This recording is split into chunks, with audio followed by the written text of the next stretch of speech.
Operation Management and Overview. Introduction. In this unit, you will learn about the aspect of management of production and service organization. For long, the term production has been associated only with the factory like situations where goods are produced in the physical sense.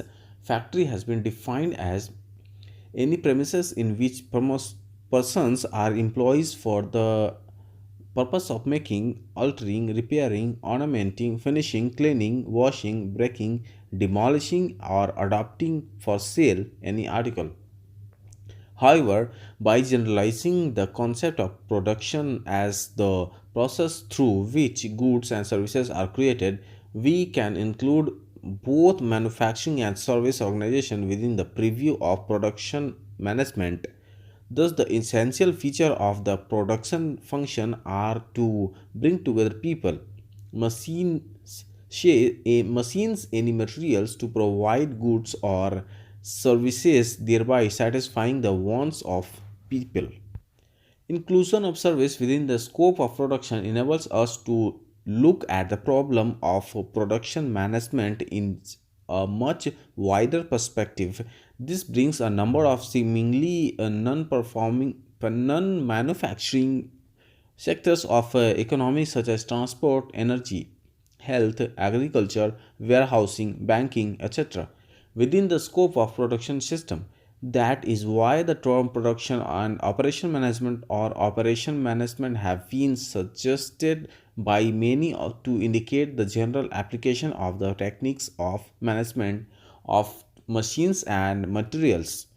This broad concept of production is kept in mind throughout this book, although the apparent emphasis may be on techniques used in the context of manufacturing organization, but you should always be able to extend the apply these management techniques to all types of services organization as well. The value added process.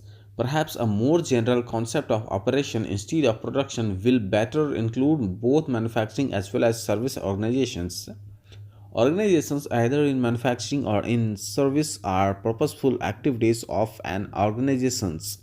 Operations functions is the heart of and indeed the very reason of for an organization to come into being. All operations can be said to add value to some operation object, thereby enhancing its usefulness. We may formally define an operation as a process of changing inputs into operation outputs and thereby adding value to some entity. This constitutes the primary function of virtually every organization. Now, let us consider how value can be added to an entity by performing an operation function. There are four major ways. A. Alter. This refers to a change in the form or state of the inputs. This change may be physical, as in manufacturing, or sensual or psychological, as such as feeling of comfort or satisfaction after getting cured from an illness. B. Transport. The entity get value added through transport because it may have more value to if located somewhere other than where it currently is. Entity may include people, goods, or garbage. C. Store.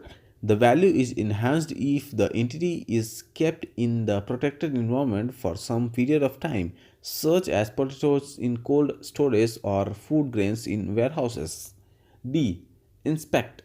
The value of an entity may be increased through an inspection as we better understand its properties can therefore take some more informed decision regarding this purchase, use, repair, etc. Thus, we can see that the value may be added to an entity through a number of different means. It may direct change in space, in time, or even just in our mental image of it. All these processes can be called operation. Thus, almost every organization, manufacturing, transportation, warehousing, healthcare, education, etc., come within the preview of operation management. Product and services.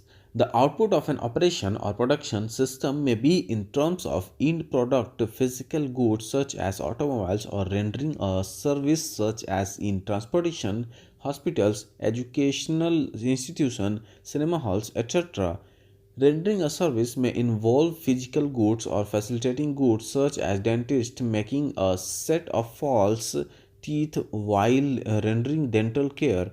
Thus, services can be considered as bundle of benefits. Some may be tangible and others intangible, such as reducing waiting, courtiers, calls, convenient location, etc.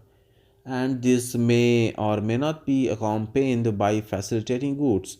Based on this grouping, it is possible to segregate organizations producing goods or services or both. The conversion process.